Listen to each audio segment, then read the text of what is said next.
Aksi semuanya dimulai dengan seekor anak kucing kecil yang lucu di sana, bro. Tahun itu adalah 2017 di wilayah Gyeonggi. Si besar sedang berjalan di atas atap kecil. Semua orang sedang menuju ke sekolah. Dan ada seorang cowok berambut biru di tengah-tengah semua itu. Seseorang berkomentar bahwa anak itu aneh. Teman di gang para gelandangan ingin tahu kenapa. Si kepala banteng bilang itu murid baru yang baru saja pindah, tapi dia jarang bicara. Temannya bertanya, maksudmu dia nggak bicara?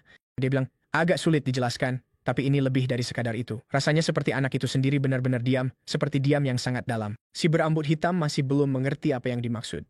Nah, pada saat itu, sebuah mobil lewat. Tokoh utama menoleh ke samping dan tampaknya melangkah ke depan mobil itu. Sopirnya harus menginjak rem mendadak dan hampir menabraknya. Sopirnya sudah memaki-maki, ingin tahu kenapa dia tiba-tiba melemparkan diri ke depan mobil. Anak kita akhirnya hanya berdiri di sana, tetap tenang, tanpa mengucapkan sepatah kata pun.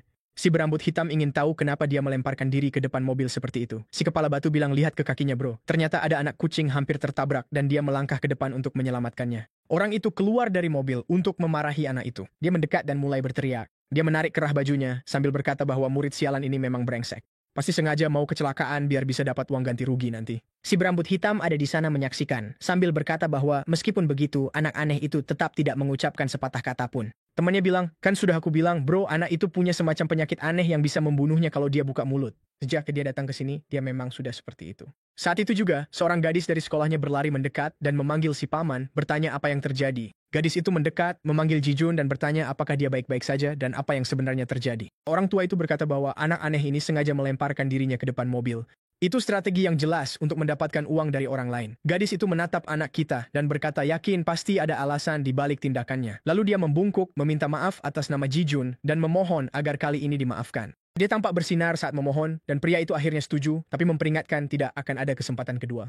Pria berambut hitam di gang bertanya kenapa Yeona, ratu kelas 5, ingin melindungi anak ini. Orang lain yang memegang kucing berkata mungkin karena mereka berasal dari kelas yang sama. Anak ini baru saja datang tapi sudah membuat semua orang kelelahan. Dia bertanya pada anak kucing itu apakah setuju, tapi si kucing malah berbalik dan mencengkeramnya, bro. Saat itu juga, kucing itu melompat turun untuk kabur dan sudah ada yang kedua di sana, menatap mereka berdua dari atas. Si bodoh itu tergeletak di gang, penuh darah, dan melambaikan tangan kecil pada Areum. Tapi dia hanya menatapnya sebentar lalu berbalik pergi, bro. Temannya bertanya kenapa dia terlihat punya aura yang begitu dingin. Si bodoh itu menjawab kalau itu justru membuatnya semakin menarik. Sama seperti mereka punya Dewi Yeona di kelas 5. Mereka punya Areum di kelas mereka. Temannya berbalik dan berkata, kalau itu sama sekali tidak menarik, dia hanya diabaikan seperti pecundang. Temannya bilang agar dia tidak terlalu khawatir, dia hanya sedikit pemalu. Mungkin bisa dibilang dia orang yang introvert tapi baik hati. Satu-satunya kekurangannya adalah dia benar-benar jarang bicara. Temannya berkomentar kalau ternyata dia memang seperti orang aneh yang nekat menabrakkan diri ke mobil itu. Tapi si kepala batu bilang jangan samakan dia dengan orang aneh itu. Temannya bilang oke, lalu menyuruhnya membersihkan darah itu sementara si tokoh utama dengan tenang berjalan menuju sekolah. Di dalam kelas keadaannya kacau. Orang-orang tidur di sana-sini sementara dia berdiri diam di tengah, kaku, tenang, tidak bergerak sedikit pun. Semua orang mengobrol, bercanda, dan dia hanya berdiri di sana, benar-benar dalam keheningan. Tiba-tiba dia membuka matanya dan ada beberapa gadis yang merekamnya, mengatakan bahwa dia lagi-lagi sedang bermeditasi di tengah kelas.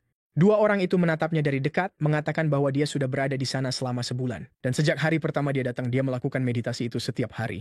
Itu sangat mengesankan. Untuk merayakan 1 bulan sejak kedatangannya, dia bahkan mengambil foto kecil dan ingin tahu pendapatnya. Kalau dia tidak suka, dia hanya perlu menekan tombol hapus. Dia bilang dia tidak perlu ragu hanya karena dia pernah membantunya sebelumnya. Lalu dia berkata bahwa karena dia tidak menghapusnya, itu berarti dia punya izin untuk menyimpan fotonya dan mengucapkan terima kasih. Tepat pada saat itu bro, seseorang membuka pintu. Dari cara dia memancarkan aura yang mengintimidasi bro, kamu pasti sudah tahu orang ini datang entah untuk dipukuli atau untuk melempar pukulan. Dia nggak akan diam saja. Nama bajingan itu Taksu dan dia memang sudah membawa-bawa perundungan dari namanya. Semua orang menoleh ke belakang. Bro, si brengsek dengan filler di wajah itu cuma berdiri di sana menghadap semua orang. Dari kejauhan, dia melihat semua cewek meminta foto Jijun bro, sambil bilang supaya dikirim lewat WhatsApp. Lalu dia sadar kalau itu anak kita dan bilang suasana di sana kelihatan asik banget.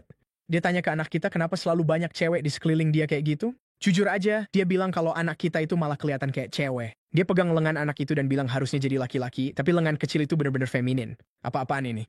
Dia pegang-pegang wajahnya bro. Ini apaan sih? Gue kira dia datang buat cari ribut, tapi gue nggak nyangka ribut yang dia maksud itu di antara 4 dinding. Dia bahkan bilang bisa jatuh cinta karena Jijun begitu lembut.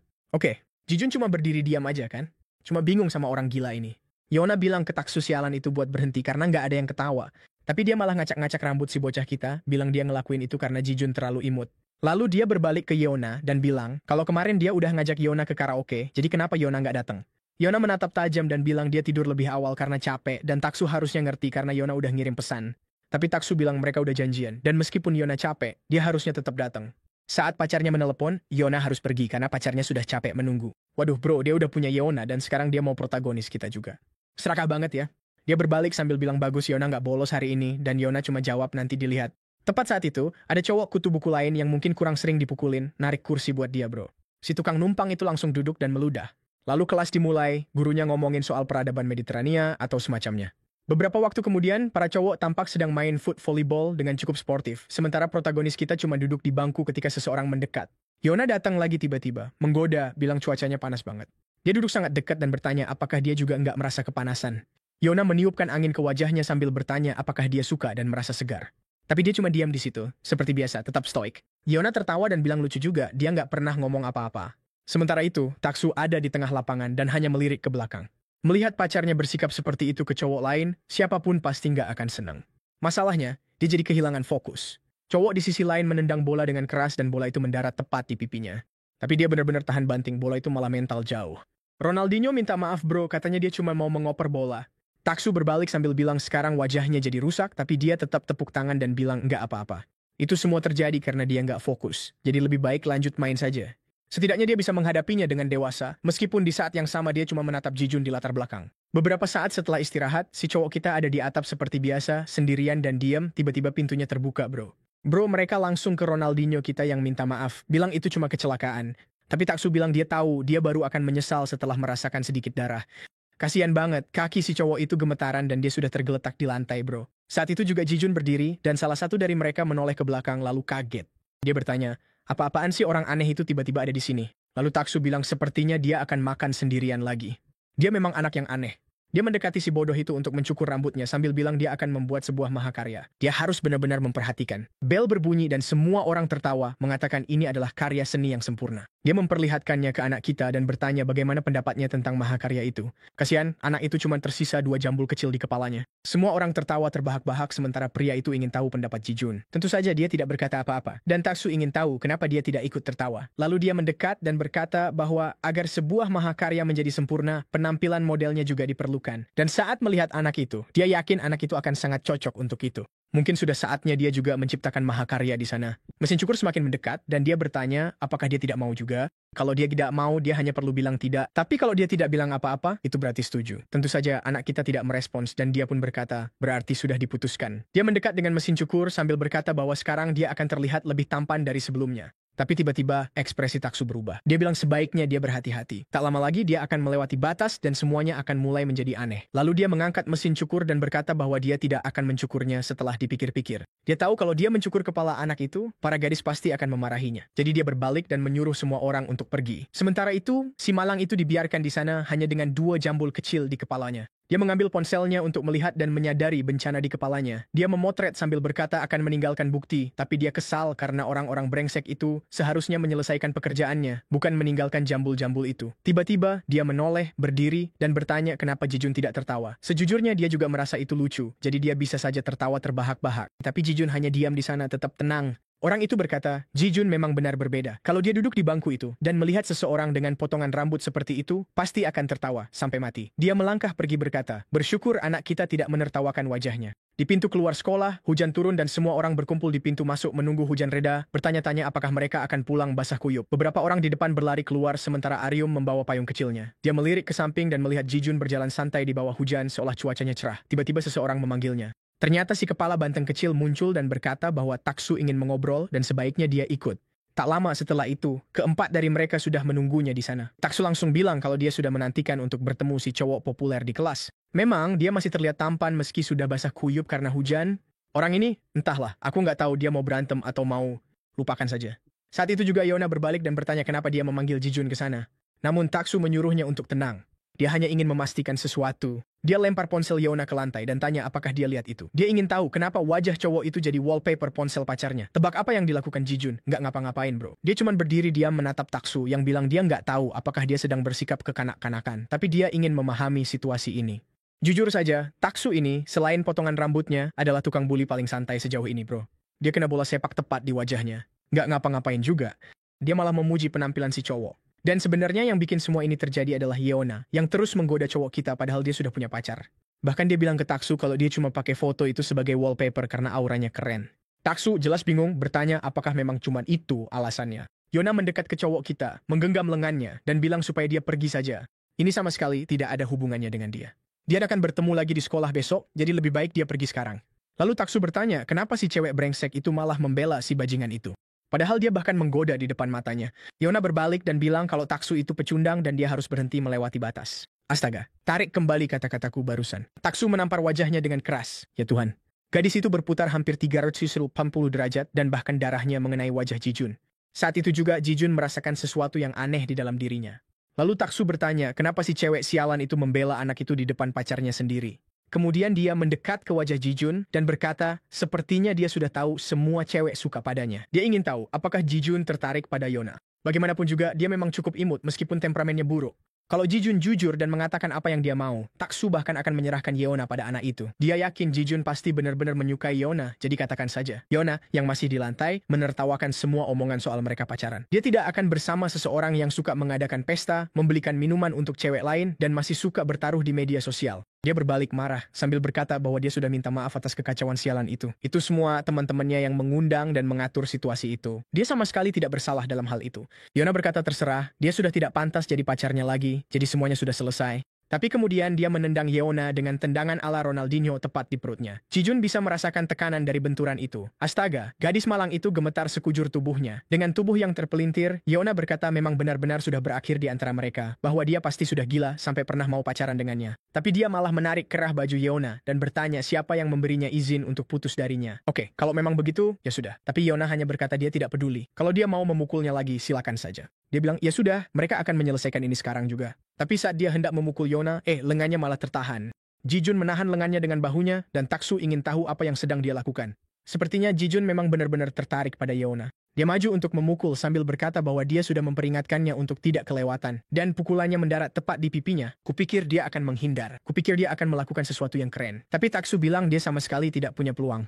Di benak Jijun, dia teringat seorang gadis berambut pirang yang menyuruhnya untuk sadar. Dia pun tersadar, menjejakkan kakinya dan berhasil tetap berdiri. Tapi Taksu maju lagi, ingin tahu bagaimana si brengsek itu bisa menahan pukulannya. Karena sudah begini, dia tidak akan menahan diri lagi. Dan bro, dia memukul tepat di ulu hati. Jenis pukulan yang bisa membuat siapapun KO, dan kupikir itu sakit. Atau mungkin tidak, karena Jijun hanya menatap balik dengan dingin. Taksu maju lagi untuk melempar pukulan lain sambil menyuruh si brengsek itu mati. Tapi kali ini, Jijun menghindar dan membalas dengan pukulan bersih ke rahang, bukan tempat yang sulit untuk dipukul. Bro, yang satu itu membuatnya berputar 3 kali, dan dia jatuh dengan wajah duluan ke aspal. Teman-temannya ada di samping memanggil-manggil Taksu, sementara Yona terlihat terkejut dan bertanya apa yang sedang dilakukan Jijun. Yah, membela diri kan, Nona? Si bodoh itu bangkit, sudah meludahkan 1 gigi, lalu langsung kena tendangan ke dagu. Teman-temannya mencoba melerai sambil berkata dia pasti memang minta dipukuli. Tapi bro, kalau karakter sampingan utama yang punya nama saja, nggak ada harapan, kasihan banget anak-anak ini cuma jadi sasaran dodging dan hantaman di rahang. Salah satu dari mereka mengambil batang besi buat memukul kepalanya, tapi malah kena tendangan berputar tepat di dada. Satu lagi tumbang ke tanah. Si kepala banteng cuma berdiri di situ. Orang itu belum ngapa-ngapain sampai sekarang. Sementara Taksu cuma pengen tahu sebenarnya Jijun itu apa sih. Dia cuma berdiri di situ bro, berdiri di bawah hujan menatap seperti iblis, lalu kena satu lagi tepat di wajah. Orang tolol itu mengerang tapi malah kena satu lagi bro. Pukulan terus melayang sampai Yona datang menghentikannya, bilang kalau dia terus lanjut, orang itu bisa mati. Dia ragu sebentar, petir menyambar, lalu dia bangkit dengan gaya penuh percaya diri. Wajahnya benar-benar kayak orang psikopat. Yona memanggilnya lagi, tapi dia cuma mengenakan ranselnya dan pergi begitu saja. Bullhead dan si cewek cuma bisa bertanya-tanya, sebenarnya dia itu apa? Ceritanya bilang ada beberapa orang yang bisa merasakannya. Di balik diamnya Jijun, ada kegelapan yang dalam. Lalu kita melihat sedikit ke masa sebelumnya saat Bullhead memanggil anak kita. Arium mendengar semuanya dan melihat dia dibawa ke geng. Dia merasa itu mencurigakan bro dan memutuskan untuk mengikuti. Anak kecil yang penasaran dan suka mengintip. Dia mengintip ke sekitar dan saat sampai di sana, yang bisa dia dengar hanyalah anak kita membagikan pukulan dagu ke semua orang. Dari kejauhan, dia bisa mendengar suara tulang-tulang yang retak bro sampai sesuatu mendekat. Seseorang meletakkan tangan di dinding. Ternyata itu anak kita, penuh darah. Dia melirik ke samping dan melihat dia bersembunyi di sana. Dia melirik sedikit dari bawah payung. Gemetaran dia menawarkan payung kecilnya kepadanya. Tapi dia hanya menatap dengan tatapan khasnya, lalu berbalik dan pergi bro. Meninggalkan dia di tengah hujan seperti orang bodoh. Keesokan harinya, hari cerah penuh matahari. Anak-anak di kelas bertanya-tanya kemana si cowok ganteng dan Taksu. Kenapa mereka berdua bolos? Para cewek sudah mulai mengeluh, bilang suasananya terasa terlalu sepi tanpa Jaehyun di sana. Sementara itu, Yonha, ya, dia tahu ini semua salahnya sampai akhirnya jadi begini. Lalu adegan berpindah ke bawah jembatan. Seorang pria berkata dia bahkan tidak tahu harus berpikir apa. Sejak dia pergi, dia minum-minum dan pesta gila-gilaan. Tapi sekarang mereka bilang dia malah masuk rumah sakit. Gimana bisa masuk akal coba? Dia bilang ke anak itu untuk langsung saja ngomong gimana kondisinya. Bullhead bilang wajahnya penuh retakan dan sepertinya dia bakal dirawat di rumah sakit cukup lama.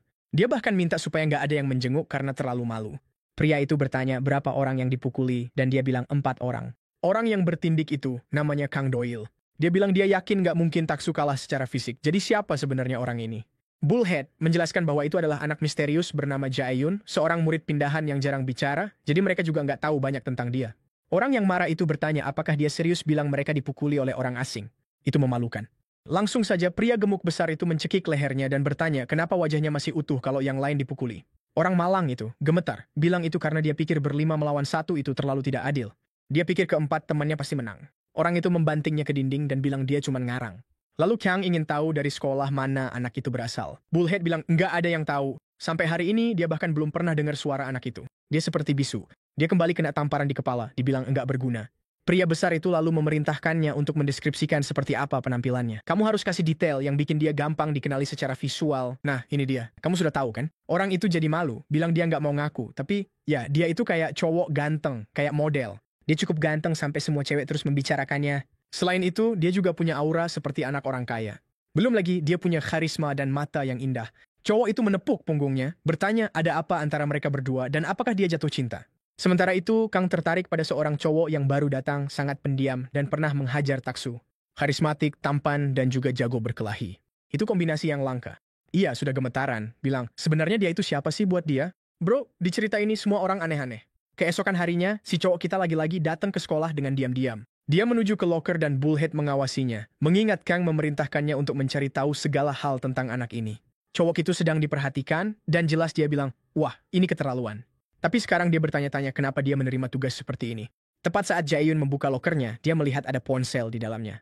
Sebuah kenangan muncul bro, dia melihat ponsel itu, mengambilnya, dan melihat ada pesan yang berisi ucapan selamat. Seseorang mengatakan bahwa dia mendapatkan ponsel gratis. Memang ponselnya jadul, tapi setidaknya dia bisa pasang WhatsApp, Facebook, dan chatting. Orang itu bilang dia akan mendengarkan masalah apapun yang ingin dia ceritakan dan memintanya untuk segera mengirim pesan. Dia melihat sekeliling dan Bullhead langsung bersembunyi, bertanya-tanya apakah dia sudah ketahuan. Tapi Jae-yun malah melihat ke arah lain dan coba tebak siapa yang berdiri di sana dengan ponsel kecil di tangan kan? Cuma dari rambutnya saja, kamu pasti tahu. Iya, dia jelas sedang jatuh cinta. Jae-yun melihat ke layar sementara dia berdiri di sana. Wajahnya merah seperti tomat, menunggu si cowok mengirim pesan padanya. Bullhead bertanya-tanya apa yang akan dia lakukan, lalu Jae-yun malah meletakkan ponsel itu di atas loker dan pergi begitu saja bro. Cowok itu buru-buru menghampiri, mengambil ponselnya untuk memeriksa, dan ternyata itu model lama. Jelas bukan dia.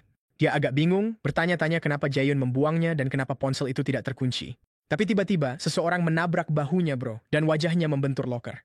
Si cewek mengambil ponsel itu dan langsung menghilang. Kasihan cowok itu jadi bingung, berusaha mencari tahu siapa cewek gila itu. Sementara itu, salah satu teman Yonha bercerita kalau bibinya punya anjing pudel yang baru saja melahirkan, dan anak anjingnya lucu banget sampai dia ingin mengadopsinya. Tapi jelas, Yonha sama sekali tidak mendengarkan. Temannya menyuruh Yonha untuk berhenti melamun dan fokus. Dengan malu-malu, Yonha bilang dia sedang fokus, tapi temannya yang lain langsung membongkar, bilang Yonha bohong, pasti sedang memikirkan Jae-yun yang lagi-lagi tidak masuk. Dengan wajah memerah, Yonha berkata, tidak, dia tidak memikirkan Jae-yun seperti itu sepanjang waktu. Tapi tepat saat itu wajah temannya juga tiba-tiba memerah lalu memanggil nama Jae-yun. Di sanalah dia, si keren itu, berdiri tepat di depan mereka. Sekali tatap dari Jae-yun saja, Yonha sudah terpaku di tempat, tidak tahu harus berkata apa. Dia menyerahkan semuanya kepada temannya, menyuruhnya menunggu di sana, lalu berlari ke arahnya. Tiba-tiba saja Yonha melompat dan memeluknya bro. Semua orang di sekitar mereka tampak agak bingung. Sementara Yonha menangis, mengatakan dia sangat khawatir tentang Jae-yun dan bertanya apakah dia baik-baik saja. Jae-yun telah menyelamatkannya, dan itu adalah sesuatu yang tidak akan dia lupakan. Dia akan selalu berterima kasih padanya. Bullhead berdiri di samping, memperhatikan dan melihat para gadis jelas jatuh cinta padanya. Dia kemudian memutuskan untuk membuat catatan lagi. Dari informasi yang sudah dia kumpulkan, dia datang terlambat ke sekolah, sebagian besar gadis menyukainya, dan dia masih belum bicara. Itu saja. Dengan begitu, hari sekolah pun berakhir dan si cowok stoik kita berjalan pulang. Namun di perjalanan, ada seorang pria di atas motor sedang merokok, hanya menatap. Langsung saja, dia yakin, dari penampilannya pasti itu tipe brengsek yang suka pamer. Dia bersiul, memanggil yang berkacamata, yang kemudian naik ke motor bro, dan mereka berdua menuju ke arah si cowok kita. Satu di setiap sisi mengepungnya dan bertanya apakah dia itu Jae-yun. Si cowok kita memberikan tatapan khasnya kan, seolah-olah dia akan menjawab kan. Lalu yang berkacamata bilang persis seperti itu. Karena dia tidak menjawab, pasti dia Jae-yun. Bos ingin ngobrol sebentar, jadi sebaiknya dia naik ke motor. Yang satunya lagi bertanya apakah dia pernah dengar tentang Kang Doyle dari sekolah Haisun, yang katanya langsung masuk 3 besar begitu naik ke tahun kedua. Tidak ada satupun bajingan di kota ini yang tidak tahu namanya. Dan sekolah asal mereka, bro, bukan tempat untuk pecundang seperti sekolah tempat mereka belajar sekarang. Dan Kang yang sama itulah yang ingin menemuinya, jadi sebaiknya dia naik juga. Tapi anak itu tidak melakukan apa-apa. Orang itu menyuruhnya berhenti takut. Dia tidak dipanggil untuk dipukuli. Ini cuma naik sebentar. Ini masih undangan yang ramah. Yang satu lagi, yang punya kelas, bertanya apakah dia juga tuli, lalu menyuruhnya lagi untuk naik ke belakang. Orang-orang ini terdengar seperti ingin terlalu dekat dengan Jae-yun. Jae-yun mulai berbalik dan orang itu menarik ranselnya, bertanya apakah dia benar-benar akan tetap bersikeras. Sepertinya mereka harus mematahkan kedua kakinya agar dia mau bergerak. Tapi Jae-yun menatapnya dengan tatapan dingin. Dan orang itu langsung melepaskan ranselnya lalu berjalan pergi seolah-olah tidak peduli apa-apa. Orang itu melemparkan ransel sambil berkata bahwa bajingan itu aneh. Lalu keduanya menyalakan motor dan melaju ke arahnya. Tapi dia sudah masuk ke gang dan orang pertama mencoba bermanuver lalu membenturkan bahunya ke dinding. Yang satunya lagi berhasil mengendalikan motornya dengan lebih baik, bro, tapi Jae-yun sudah menaiki tangga dan si bajingan itu langsung mengejar. Serius, dia benar-benar naik tangga pakai motor? Tapi Jae-yun cuma mendorong sedikit kantong sampah, bro, lalu menendang dagu orang itu tepat sasaran. Si idiot itu terlempar bersama motornya, menabrak temannya. Keduanya terguling turun tangga, motornya jatuh, nyaris mati, benar-benar hancur. Langsung saja, si cowok yang memang selalu total, nyuruh temannya buat bangun dan kejar si bajingan itu. Dia mulai lari naik tangga, bro, anak itu kayak hantu. Kamu lihat dia di pojokan, tapi pas kamu sampai sana, dia sudah nggak ada. Lalu kamu lihat ke samping, dia turun tangga, tapi pas kamu pegang pundaknya, ternyata cuma orang aneh lain yang jelek. Kasian banget, orang itu malah bikin yang satunya marah dan dapat bogem gratis, bro. Di dekat situ juga ada Jae-jun Batman, bro, tangannya di saku, menatap ke bawah ke arah dua orang itu dari atas, lalu berbalik dan pulang. Kembali di jembatan, dua idiot itu mulai melunak minta maaf. Kang bertanya apakah si brengsek itu menolak undangan, dan mereka bilang sayangnya iya, dia agak licik, tapi mereka hampir menangkapnya. Si pria besar berotot menginjakkan kaki dengan keras, ingin tahu bagaimana mungkin dua orang tidak bisa membawa satu anak saja. Orang itu, dengan tubuh yang sudah babak belur, bilang itu karena mereka terjebak di labirin tangga dan akhirnya tersesat. Sementara itu, Kang justru berkata bahwa semakin ia mencoba menangkap anak itu, semakin menarik pula anak itu baginya. Ia bertanya pada Sumin apakah dia menemukan sesuatu. Sumin pun datang dengan catatannya, tampak canggung, mengatakan bahwa ia sudah mengamati seharian tapi tidak yakin apakah itu akan berguna. Kang melihat catatannya, terlambat ke sekolah, disukai para gadis dan dia tidak bicara, lalu menatap Sumin tajam, bertanya apakah itu benar-benar hasil kerja yang bisa dia lakukan. Pria berotot itu bertanya apakah si brengsek mau dipukuli dan di sana dia juga sedang push up. Kang lalu berkata untuk membiarkan mereka pergi, tapi ia memberitahu Bullhead bahwa ini adalah kesempatan terakhirnya untuk membawa anak itu ke pintu belakang sekolah. Setidaknya dia harus bisa melakukan itu.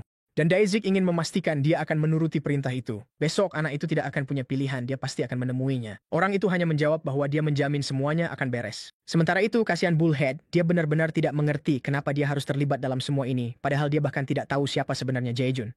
Keesokan harinya, Bullhead memegang 2 jus anggur, dan teman-temannya mengira dia membelinya untuk dirinya sendiri. Tapi dia langsung berbalik ke si bodoh dan berkata dia tidak akan pernah membelikan apapun untuk orang bodoh sepertinya, itu untuk orang lain. Seorang teman bertanya untuk siapa jus itu, dan saat itu juga Bullhead melihatnya dari belakang, lalu langsung menghampiri anak kita, menyapa Jae-jun dengan selamat pagi dan berkata, seperti biasa, dia terlihat luar biasa, ini minuman kecil untuk membantunya rileks. Anak kita menatapnya dan Bullhead bilang jangan salah paham, dia bukan teman geng Kang atau geng-geng lainnya. Itulah alasan dia ada di sana, untuk mengucapkan terima kasih karena Jae-jun sudah mengurus orang-orang itu.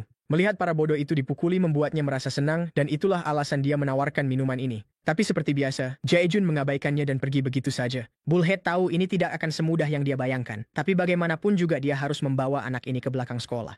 Kalau tidak, justru dia yang akan dipukuli oleh Daezik. Hari sekolah pun dimulai, dan di sanalah anak kita duduk di meja biasanya. Tenang sementara semua orang ribut sendiri. Dia bangun beberapa saat kemudian ketika ruangan sudah kosong, sementara Bullhead hanya berdiri di sana mengawasi. Sepertinya saat istirahat dia akan mengambil camilannya, dan seperti biasa menuju wilayahnya di lantai atas, bro. Sesampainya di sana, si penguntit mini kembali meninggalkan ponselnya dan mengirim pesan kecil menanyakan apakah dia akan makan sendirian. Bajingan itu belum melakukan apa-apa, tapi si gadis sudah gemetar dan wajahnya memerah. Dia melihat ponselnya, dan gadis itu di sana mengirim 200 pesan ingin tahu apakah dia selalu makan sendirian di atas. Dia bilang kadang-kadang dia juga suka makan sendirian dan melihatnya di sana. And ada ready, dia ingin bicara. Dia melihat ke satu sisi lalu ada pesan masuk yang mengatakan dia ada di sisi lain. Dia melihat ke sisi lain dan ada tangan kecil melambaikan tangan. Oh, si pembuat onar itu. Jadi orang tampan memang membuat hidup jadi lebih mudah. Iya kan bro? Dia benar-benar belum melakukan apa-apa dan si cewek sudah melakukan segalanya untuk mengejarnya. Tuhan memang punya favorit ya. Ada yang lahir tampan, ada juga yang lahir terbalik. Lalu dia menyembunyikan tangannya dan meminta maaf, mengatakan bahwa dia tidak merasa nyaman bertemu banyak orang.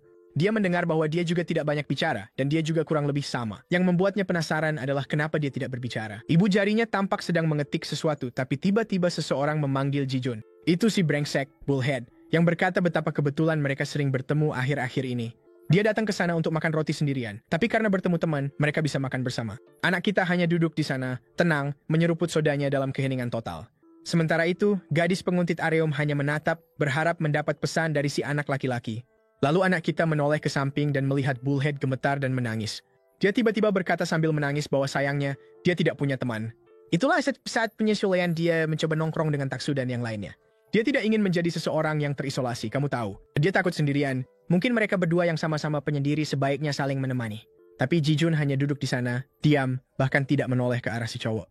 Bullhead hampir mati karena frustrasi, bertanya-tanya kenapa tidak ada yang berhasil pada anak sialan ini. Dia bahkan berhasil memaksa keluar beberapa air mata, kamu tahu, dari dalam hati yang sama sekali tidak bereaksi. Lalu Ji-jun bangkit dan mulai berjalan pergi, kasihan banget. Tapi si brengsek itu meraih lengannya dan memohon agar dia menunggu. Dengan putus asa bertanya apakah mereka bisa berteman. Tapi Ji-jun tetap berjalan, menyeret si cowok itu bersamanya bro. Dia pergi, membanting pintu dan meninggalkan dia sendirian. Pesan-pesan masuk ke ponselnya dari Dasik yang bertanya kenapa mereka masih belum muncul dan di mana anak itu. Bullhead menggigit kukunya bro. Kalau dia tidak membawa anak itu justru dia yang bakal dipukuli. Jadi dia lari keluar kelas dengan putus asa, bilang dia masih punya kesempatan. Dia melihat sekeliling kelas, tidak melihat anak itu, sampai akhirnya dia melihat si gila duduk di atas salah satu meja. Bullhead sudah merah padam bertanya-tanya apakah si brengsek itu sedang syuting iklan. Lalu dia terkejut. Mungkin itu pesan lain dari Dasik yang menanyakan dia ada di mana. Anak itu mengumpulkan keberaniannya dan sekali lagi memanggil Ji-jun. Dia bilang dia senang Ji-jun ada di sini. Dia mengirim pesan ke ibunya yang sangat bangga karena akhirnya dia punya teman. Ibunya bahkan meminta untuk bertemu di bawah karena ingin tahu siapa teman baru anaknya. Dan dia inginkan agar Ji-jun mau menghormati permintaan itu. Ini bukan hal yang serius. Ji-jun tetap diam sementara Bullhead yakin bahwa siapapun pasti akan menerima permintaan seperti itu. Dia tidak akan menolaknya. Dia melihat Ji-jun berpikir dan percaya bahwa Ji-jun sedang mempertimbangkan apakah akan pergi atau tidak. Tapi sejujurnya, sepertinya Ji-jun memang tidak terlalu ingin pergi. Lalu Bullhead memaksa, bilang mereka kan teman dan ini akan cepat saja jadi tidak masalah. Tapi Areum hanya mengamati dari samping dan ya, si penguntit itu sangat waspada secara berbahaya. Jadi dia mulai menuntun Ji-jun menyusuri jalan, bilang ini adalah jalan tercepat untuk sampai ke sana, sementara dalam hati dia meminta maaf, berkata bahwa di lingkungan ini bro, kalau kamu terlalu polos, kamu nggak akan bertahan. Dia mengeluarkan ponselnya, mengirim pesan ke seseorang, dan sekali lagi meminta maaf. Dan di sana ada Dasik, tersenyum saat menerima pesan itu. Dia berjalan mendekati keduanya dan melewati mereka, menabrakkan bahunya ke Ji-jun. Astaga, anak itu langsung lemas dan pria itu sudah menariknya dengan memegang ranselnya, menyuruhnya lebih hati-hati dan bilang kalau jalan seperti itu, dia bakal jatuh ketabrak orang. Apa-apaan sih bro? Sebelum Ji-jun bisa melakukan apa-apa, pria itu sudah menariknya dengan ransel dan membantingnya ke dinding. Pria itu mendekat dan berkata senang bertemu dengannya, lalu mencekik lehernya dan bilang kalau wajahnya memang cantik. Datang lagi satu orang. Tapi di sisi lain, sepertinya kemampuan yang dibicarakan orang-orang itu agak dilebih-lebihkan, sampai Ji-jun menaruh kakinya di dada pria itu dan mendorongnya mundur. Ji-jun berhasil mendarat dengan kedua kakinya, tapi ponsel kecil yang baru didapatnya terlempar ke tanah dan hampir masuk ke saluran air. Dia jadi teralihkan perhatiannya saat melihat itu. Dan di saat yang sama, Dasik datang melayangkan pukulan. Dia terpaksa mengangkat lengannya untuk bertahan, tapi tetap saja, dampaknya terasa sangat keras. Setidaknya dengan blok itu, dia berhasil menendang ponselnya menjauh dari saluran air. Pria itu mengepalkan tinjunya dan berkata sudah waktunya menghabisinya. Dia menatap tajam dan bertanya apakah dia benar-benar berpikir bisa menang dengan perbedaan ukuran tubuh mereka. Dan anak kita cuma berdiri di sana, seperti biasa. Tebak apa? Diam. Sementara Bullhead di kejauhan meminta maaf. Bilang kalau dia cepat kalah, Dasik akan segera berhenti. Si brengsek itu berlari dan mencoba menabraknya dengan bahu. Tapi anak kita langsung mengambil ranselnya dan menggunakannya sebagai tameng. Tetap saja dia terbanting ke dinding, tapi kelihatannya masih bisa diatasi. Dasik lalu bilang kalau ternyata dia sedikit lebih pintar dari kelihatannya. Anak kita mengosongkan ranselnya. Si pria itu menyerang lagi, dan dia melakukan salto ke samping, melemparkan tali ransel ke kaki lawan, menarik dari belakang, dan menjatuhkan Dasik telentang ke lantai. Orang itu hendak berteriak, memanggilnya brengsek, tapi kemudian sebuah pukulan mendarat tepat di samping tengkoraknya. Orang itu langsung membeku di tempat, bro! Lalu Dasik melihat pria itu berdiri di atasnya, dengan kaki besar menekan lehernya dari belakang, dan bertanya-tanya apakah dia sedang mencoba bertingkah sok hebat. Dia mencoba bangkit, tapi anak kita langsung melempar pukulan berputar, menghantam kepalanya dari atas. Dan aku tidak tahu apakah itu sekali atau dua kali, tapi dari kejauhan, Bullhead ada di sana ketakutan, bertanya-tanya bagaimana mungkin dia bisa mengalahkan Dasik. Kasihan, wajah pria itu sudah lebih hancur daripada selfie. Asap keluar, tidak mengerti apa yang baru saja terjadi. Lalu anak kita langsung bangkit, menoleh ke belakang, mengambil ponselnya, Tapi si brengsek itu datang lagi seperti monyet berjalan dua kaki, bilang ini belum selesai. Anak kita berbalik untuk mencoba membela diri, tapi akhirnya malah menjatuhkan ponselnya. Saat itu juga dia mengambilnya dan berkata dari penampilannya, benda ini sepertinya penting baginya. Satu-satunya alasan dia datang ke sini adalah untuk membawanya ke... Sayang sekali dia tidak bisa mengantarkan anak itu dalam keadaan babak belur. Lalu dia menelepon seseorang, para pengendara motor muncul, dan dia langsung naik sambil berkata kalau mau ponsel ini, dia harus ke Taman Sajisa. Pesta penyambutannya sudah disiapkan. Motor itu meraung dan melaju, dan saat itu juga, Bullhead datang mencoba basa-basi, bertanya apakah dia terluka dan apa yang terjadi. Dia memang hampir saja dipukuli, tapi sekarang apa yang akan dia lakukan kalau ponselnya sudah di tangan mereka? Kalau dia tidak segera pergi untuk mengambilnya kembali, semua informasi bisa bocor. Dia bisa saja melupakan rencananya, bertemu ibunya, dan langsung pergi ke taman. Seperti biasa, anak kita hanya diam saja di sana. Bullhead berpikir, wah, dia sudah melakukan lebih dari 120% pekerjaannya. Dia tidak tahu apakah si brengsek itu akan pergi atau tidak, tapi tidak ada lagi yang bisa dia lakukan. Lalu Gijun bangkit dan mulai berjalan. Karena rumahnya ada di arah yang berlawanan, Bullhead menyimpulkan bahwa dia benar-benar akan pergi. Adegan berpindah ke anak kita yang sedang menaiki tangga, bro. Dia berjalan melewati para pecundang di sana. Semuanya merokok dan memperpendek umur mereka sendiri. Begitu dia sampai di atas, ya, sambutan yang layak sudah menunggu. Sekelompok orang mirip penari K-pop dengan rambut berwarna-warni dan tindikan di seluruh wajah mereka. Tapi anak kita hanya berdiri diam di sana, menatap semua orang. Di belakang ada si brengsek Kang Doyle, yang bilang akhirnya ada juga sesuatu yang menarik datang. Dia langsung menunjukkan ponselnya dan bertanya apakah dia datang untuk itu. Seperti biasa meski Jun berakhir berkata apa-apa dan berjalan mendekatinya. Kang bilang sepertinya tidak ada yang penting di ponsel itu. Tidak ada satupun kontak yang tersimpan dan riwayat panggilan pun kosong. Satu-satunya hal yang ada di ponsel sialan itu hanyalah beberapa pesan dari seorang gadis yang sepertinya naksir padanya. Tapi mengingat dia sampai datang ke sana hanya untuk mengambil kembali ponselnya, pasti itu berarti sesuatu baginya. Gijun mengulurkan tangannya dan Kang bertanya ada apa. Apakah dia pacarnya atau mereka hanya main-main saja? Sekarang dia jadi sangat penasaran. Dia mengirim pesan ke gadis itu karena kesal melihat rayuan manis di antara mereka. Dia tidak perlu khawatir. Apa yang dia katakan justru akan membantu segalanya berjalan. Mengingat si penguntit sudah jatuh cinta, dia tidak bisa membayangkan tawarannya ditolak. Tapi dengan Areum, satu-satunya masalah adalah pesan yang dikirim si brengsek itu tidak terdengar seperti gaya anak kita. Dia mengirim pesan, hey, bilang dia sangat kesepian dan bertanya apakah Areum mau menemuinya. Kalau dia datang ke taman kota, dia akan resmi jadi pacarnya mulai hari ini. Kembali ke Kang, dia bilang kalau Areum benar-benar datang setelah melihat pesan itu, berarti dia memang suka padanya. Dan setelah dia mencetak gol itu, dia akan berutang 1 gol padanya. Tapi Gijun masih di sana, dengan tangan besarnya terentang, tanpa mengucapkan sepatah kata pun. Lalu Kang bilang dia paham apa maksudnya semua ini. Tapi anak buahnya sudah bekerja keras, supaya si anak itu mau datang. Belum lagi dia juga sudah menghajar Taksu. Meskipun dia tidak suka si brengsek itu, mereka pernah berteman. Jadi dia bilang ke anak itu kalau dia sudah datang sejauh ini, pasti dia paham bahwa ada harga yang harus dibayar. Gijun, tebak apa? Masih saja tidak berkata apa-apa. Dan orang itu berkata dia aneh, karena dia menginginkan ponselnya. Kesepakatannya sederhana. Kalau dia bisa bertahan melawan semua orang di sini, dia akan mendapatkan ponselnya kembali. Dia belum paham sistem karena baru dipindahkan. Daerah itu punya sistem peringkat yang sangat kompetitif. Dan begitu dia memukul Taksu, dia langsung masuk ke dalam peringkat. Dan sekarang saatnya dia menunjukkan seberapa hebat kemampuannya. Di detik yang sama, Dasik sudah ada di depannya. Bilang ini saatnya balas dendam. Dia maju untuk melemparkan pukulan tapi, bro, anak kita hanya menghindar ke samping menatapnya dan Dasik bilang dia memang brengsek. Lalu orang itu berteriak memanggil semua orang untuk menyerangnya, bro. Anak kita menghindari serangan pertama, melangkah ke samping, mengepalkan tinju, dan bersiap memukul wajah orang itu. Tapi karena dia begitu mulia dan heroik, dia berhenti tepat sebelum menghantam tengkorak orang lain. 2 orang lain datang dari belakang. Dia melirik mereka, menutup lengannya, berjalan, tapi langsung dibanting ke tanah. Dia terjatuh di antara kaki orang lain yang bro benar-benar mendaratkan pukulan tepat di wajahnya. Di saat yang sama, ada satu lagi Cristiano Ronaldo yang datang untuk menyundul. Dari kejauhan, Kang hanya menonton dia dipukuli dan bertanya-tanya kenapa si brengsek itu cuma menghindar dan menangkis. Ternyata dia memang tidak terlalu tertarik dengan urusan peringkat ini. Tapi orang di sebelahnya bilang si aneh ini bahkan nggak teriak meski sedang dipukuli. Sepertinya dia rela mempertaruhkan nyawanya hanya demi tetap diam. Anehnya, Kang bilang dia penasaran suara seperti apa yang akan keluar dari wajah seperti itu. Gue bilang ya, tempat ini aneh banget, bro. Lalu dia berteriak ke anak-anak itu, bilang siapapun yang bisa membuatnya berteriak akan dapat Jordan edisi terbatas. Anak-anak itu terlihat antusias, dan seketika semua orang langsung menyerbunya untuk memukulinya. Gijun menahan semua serangan sementara Kang berteriak, menyuruhnya untuk cepat-cepat menunjukkan kemampuan yang dia punya. Dia seharusnya membuktikan bahwa dia adalah barang langka. Dasik datang menyerbu, menyuruh semua orang menyingkir, dan bertanya kemana semangat bertarungnya yang tadi. Bro, dia mendaratkan tendangan tepat ke dagu yang langsung menjatuhkan anak itu ke tanah seperti sampah. Dia tergeletak di sana dengan tubuh terpelintir, sampai salah satu dari mereka mengambil batu dan berkata akan menghancurkan kepalanya, kecuali dia berteriak. Tetapi timai dia, Kang Doyle menampar kepala orang itu, dan bertanya apakah dia mau mati karena mencoba trik murahan seperti itu. Orang itu minta maaf dan Kang membungkuk ke arah anak kita, ingin tahu apakah dia memang suka dipukuli atau sedang menyembunyikan sesuatu. Tapi dia memperingatkannya ini tidak akan berakhir sampai dia membuktikan dirinya. Bullhead bersembunyi di balik pohon, bro. Dia mengikuti anak kita untuk melihat apa yang akan terjadi dan sekarang dia merasa bersalah. Seperti yang sudah dia duga, meskipun Gijun kuat, tidak mungkin bisa mengalahkan satu geng sendirian. Tapi kemudian dia melihat Areum mendekat. Gila bro, dia benar-benar datang ke sana. Sudah kubilang, bajingan yang satu ini memang beda. Dia cuma kirim satu pesan, datang ke sini dan kamu akan jadi pacarku. Dan ceweknya benar-benar muncul. Lalu ponsel Kang bergetar dan langsung saja dia melihat pesan dari Areum yang memintanya untuk melepaskan anak itu. Saat dia menoleh ke belakang, yup, di sanalah dia berdiri dengan ponsel kecil di tangannya. Kang bilang mungkin sekarang dia akhirnya akan termotivasi untuk bertarung. Gebetan kecilnya muncul. Dia menyuruh salah satu anak buahnya mendekati Areum dan yang pertama langsung menyingkir.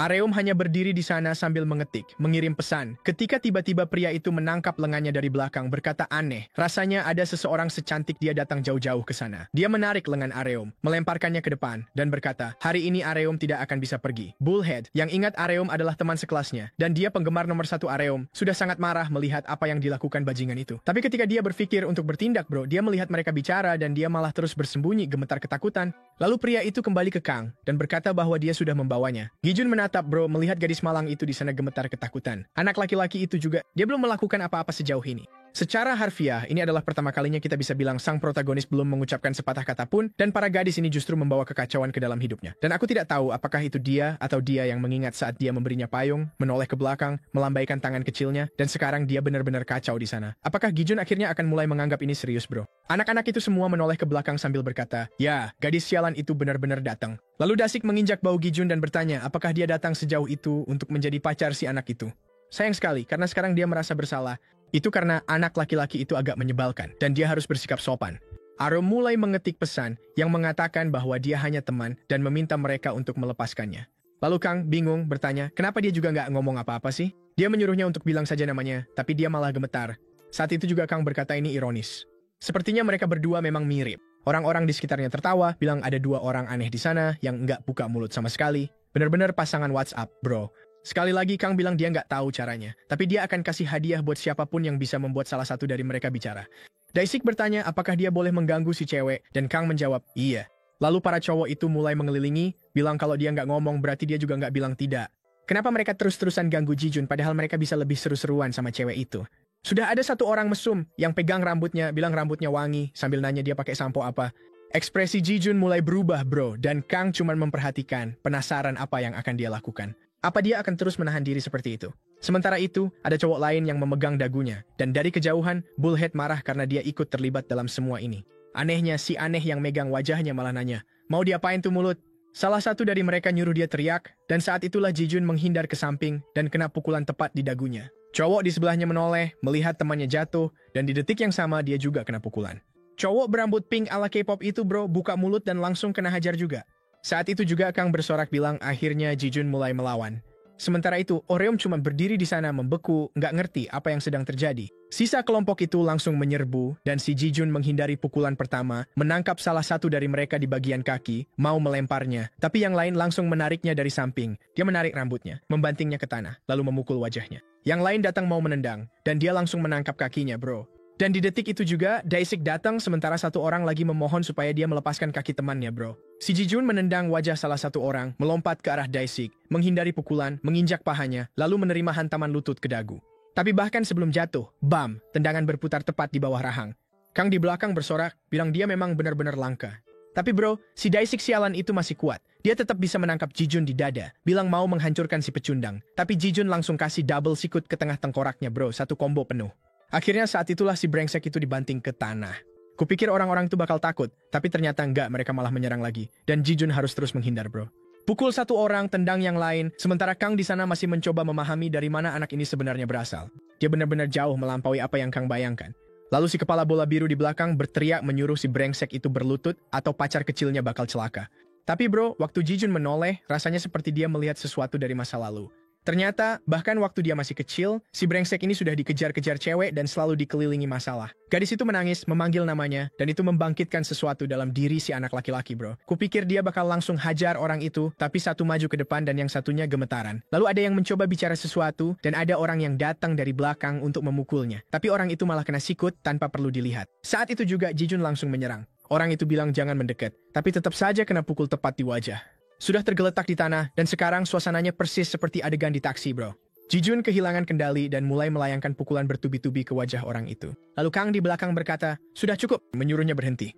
Menunjukkan ponsel dan menyuruhnya ambil saja karena dia memang pantas mendapatkannya. Harga yang harus dibayar adalah dia harus bergabung dengan kelompok itu, karena dia tidak bisa menahan keinginannya. Penjahat kecil, ya kan? Masih menunggu penjahat sejati pertama di cerita ini. Anak kita bangkit, maju dengan tangan terkepal, dan Kang merentangkan kedua tangannya ke samping sambil berkata, sudah selesai bro. Apa yang dia pikir sedang dia lakukan? Dia sudah cukup bersenang-senang, jadi tidak ada alasan untuk menatapnya seperti itu. Tapi bro, Ji-jun malah mengangkat tinjunya. Kang melirik ke arahnya dan justru dia yang mengambil posisi siap bertarung, bro. Dia hanya meninggalkan bayangan, melangkah ke samping, dan mendaratkan satu pukulan tepat di dagu Ji-jun. Gila, kupikir dia bakal dihajar habis-habisan sama anak-anak konyol itu. Anak kita jatuh ke tanah, aku nggak tahu dia masih sadar atau sudah pingsan, tapi dia benar-benar babak belur. Kang mendekat, bilang dia sudah memperingatkan untuk berhenti. Dia lempar ponsel ke dada Ji-jun, suruh ambil itu dan berhenti bikin masalah. Dia memanggil anak-anaknya, yang semuanya sudah babak belur, dan menyuruh mereka pergi. Bro, geng itu turun tangga dan semua orang bertanya-tanya siapa sih sebenarnya orang brengsek itu. Daesik masih memegangi rahangnya, bertanya apakah Kang benar-benar mau merekrut orang aneh yang bahkan nggak ngomong itu. Tapi Kang sebenarnya nggak benar-benar mendengarkan semua itu karena bibirnya berdarah. Dia yakin tadi sudah menghindar dengan sempurna, tapi meski anak itu sudah babak belur, dia masih cukup cepat bereaksi sampai bisa melukai bibir Kang. Anak itu memang punya bakat untuk menyerang titik lemah, dan jelas sekarang Kang ingin anak itu untuk dirinya sendiri. Pergi sana, dasar aneh. Sementara itu di taman, anak kita duduk di bangku. Sekarang apa? Pasangan bisu itu cuma saling menatap. Dia duduk, si cewek menatapnya, dan dia sama sekali nggak bicara, sampai tiba-tiba si cewek lari begitu saja. Luar biasa. Begitu dia agak menjauh, dia bilang supaya si cowok menunggu, karena dia mau ambil obat.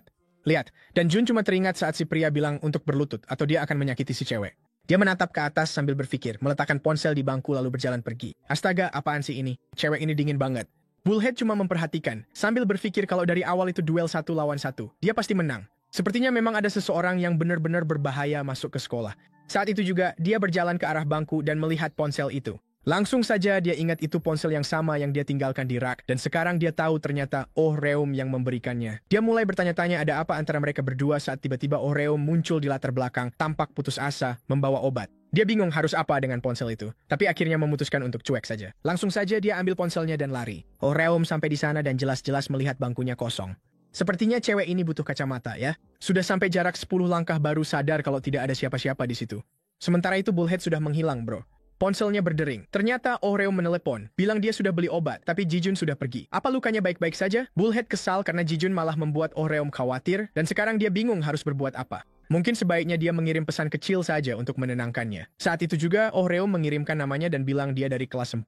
Kasihan si Bullhead. Dia tahu itu lebih baik daripada siapapun. Lalu Oh Reum berterima kasih telah diselamatkan dan bertanya apakah mereka bisa mulai berbicara sedikit demi sedikit. Bung, Bullhead punya kesempatan di tangannya. Dia bingung harus berbuat apa. Mungkin dia harus mengabaikannya tapi dia akan merasa bersalah. Atau jelas saja, dia bisa pura-pura jadi Ji-jun untuk sementara waktu. Dan di sana ada Oh Reum yang jelas-jelas melihat pesan itu masuk, lalu dia hanya mengirimkan "Auk". Setidaknya itu terdengar seperti sesuatu yang akan dikirim Ji-jun, kecuali kenyataannya dia sepertinya tidak akan pernah mengirim apapun sama sekali. Keesokan harinya, hari yang cerah dan di tengah gang, temannya sedang menonton pertarungan itu, bro. Sepertinya Bullhead merekam seluruh kejadian itu dan sedang memperlihatkannya pada temannya. Temannya bertanya apakah itu bukan siswa bisu yang dulu dia bilang bodoh. Bullhead berkata, iya, tapi anak itu jauh lebih kuat dari yang aku kira. Temannya langsung berkomentar bahwa orang itu bertarung terlalu hebat. Kalau dia tahu cara bertarung seperti itu, dia pasti jadi super populer. Tapi Bullhead sudah berpikir bahwa bajingan itu memang terlalu populer. Bahkan Edan Aryam juga menyukainya. Sekarang dialah yang menyukai Aryam dan kesal karena meskipun Aryam menyukainya, dia malah diabaikan. Pada saat yang sama, tentu saja, dia merasa lega, tapi emosinya benar-benar kacau. Bagaimana mungkin Dewi Pujaannya bisa ditolak seperti itu? Cowok berambut hitam bilang mereka harus mengunggah pertarungan itu ke TikTok. Itu pasti bakal viral.